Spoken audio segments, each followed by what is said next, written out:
Colleagues, but with immediate effect, we now need a 3-minute time limit. Otherwise, colleagues who want to speak will not have the chance to do so. Mr. Jeremy Wright. Thank you very much, Mr. Speaker. And perhaps I can start by agreeing with what something others have said, which is, regardless of your views on this subject, the Right Honourable Member for Leeds Central, my Right Honourable friend for North East Bedfordshire, and others who've spoken in this debate are acting in the national interest in bringing up these issues in the way that they do. They don't deserve to be name-called as a result.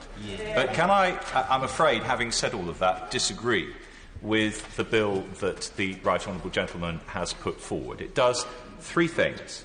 It sets out that the government should get specific parliamentary authority for any deal that it negotiates. It sets out that it should get specific authority for any exit from the EU without a deal.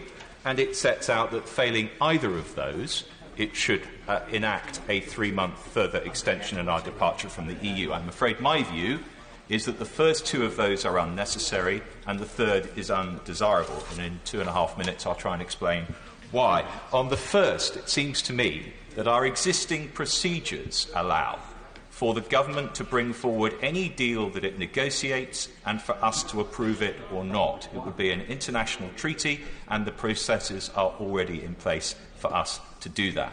Secondly, in relation to a no-deal outcome, what the Right Honourable Gentleman and colleagues have put forward is on the premise that there is no mandate for no deal.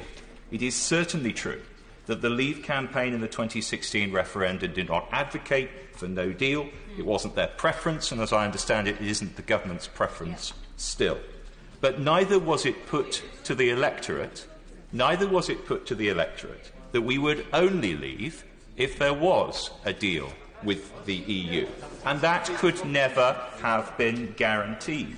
There was no pattern to follow, no example for us to look at, and it could never have been certain that the EU would put forward a proposal that we found acceptable. Indeed, some of us, Mr. Speaker, who argued for Remain in that referendum campaign, said that if you decide to leave, you take a leap in the dark, you cannot know what the future will look like, you cannot know what, if any, deal we are offered by the EU or by anyone else. And the electorate, as it was their absolute right to do, listened to those arguments, rejected them, and decided to leave anyway. It was their decision to make, and in my view, they were perfectly entitled to make it. I'll give way just once.